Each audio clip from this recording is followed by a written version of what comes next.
A perfect smoky Niger jollof rice starts from the pepper to tomato mix ratio. Today, I'll be dropping the top secrets to get a perfect jollof rice, both in the taste and looks. So watch this video to the end to get all the important pointers, because you'll be needing all the steps. Let's get to it. My pepper mix contains 60% of Tatashi, 20% tomatoes, and 20% onions and garlic, which gives you a total of 100%. Now, to get the best out of your pepper mix, you have to roast it either in an oven or a non-stick pan. So in my non-stick pan, I added some vegetable oil. Then I'm going to be placing my peppers, tomato and onions face down, just like this. And then I'm going to allow it to roast for 20 minutes. Now, if you do not understand the percentages, right?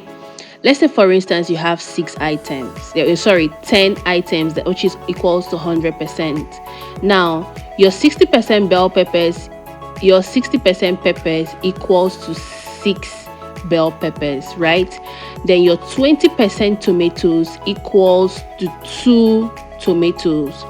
Now, for the remaining 20%, it's for your onions and garlic. So let's say, for instance, 1 bulb of garlic and 1 bulb of onions, or 1.5 bulb of onions and then half bulb of garlic. I hope you understand now.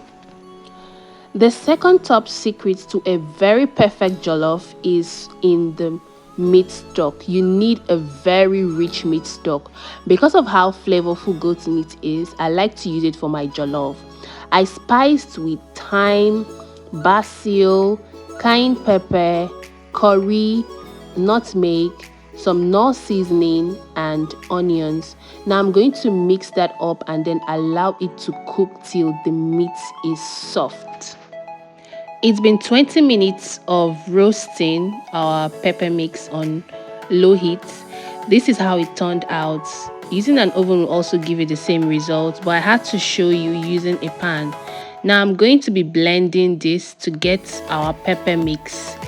Note, do not add water. That is a taboo. We need our pepper mix to be thick and have a very nice consistency for our jollof rice.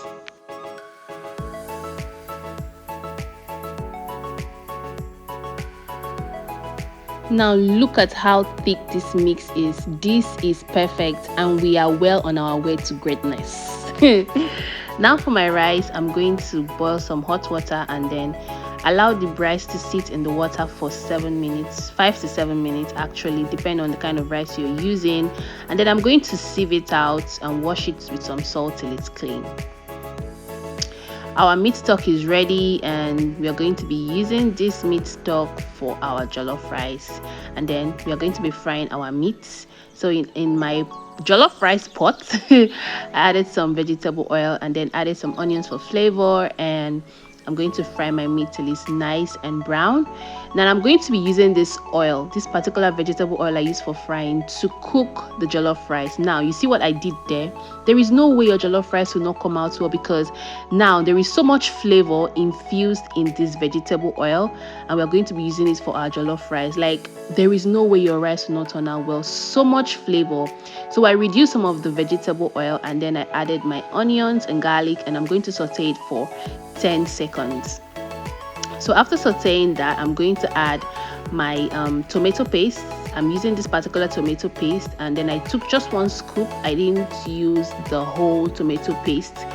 I used just 1 scoop. Now I'm going to cook my tomato paste in the vegetable oil till the oil and the tomato paste is combined, or until you taste it and you realize that it's no more tangy but sweet.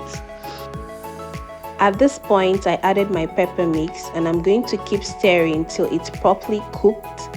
I rinsed off the pepper mix bowl and added some of the water into the pot. If you notice, till the end of this very video, I didn't add any plain water. That's another top secret to getting a very flavorful and perfect jollof.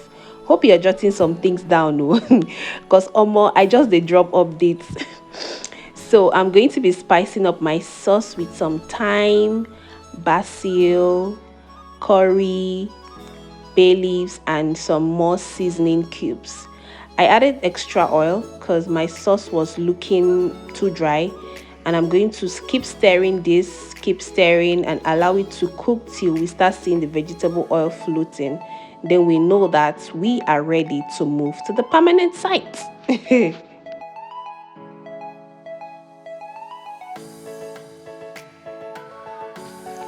This has been cooking for 15 minutes, and now you can see that the oil is beginning to float on top of the sauce. Now we know that our sauce is ready.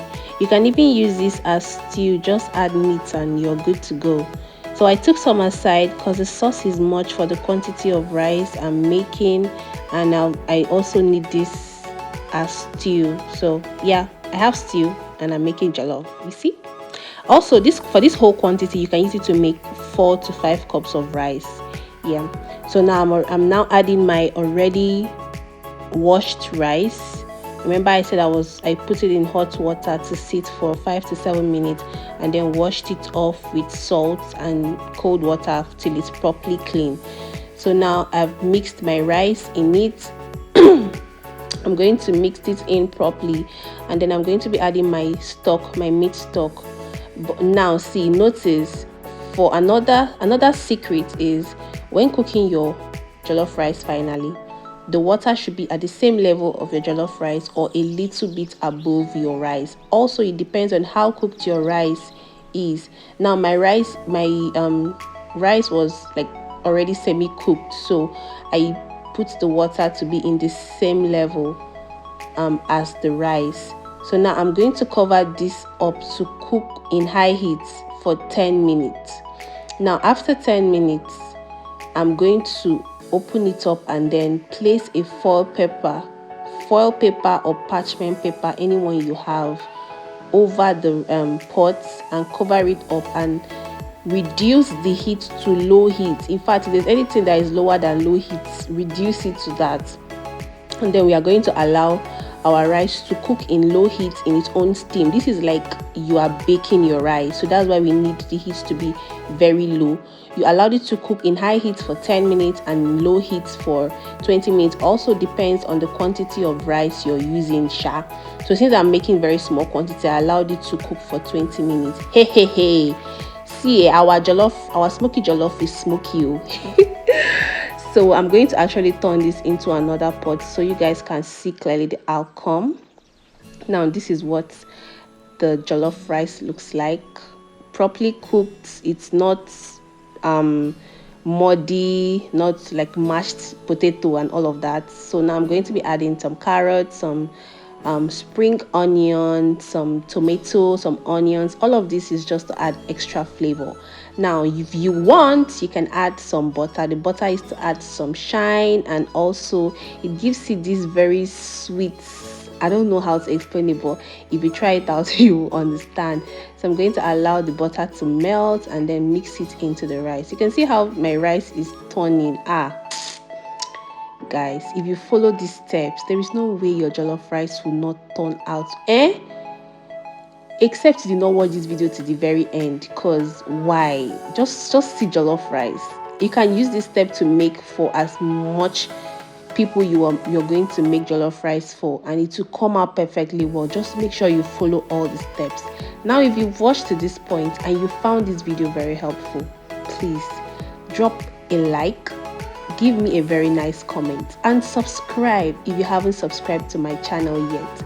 And also let me know in the comment section if this video was very useful to you and what kind of video you would love to see. And thank you for watching. Thank you for my returning subscribers. Thank you my new subscribers. Thank you for the first time coming here and watching my videos.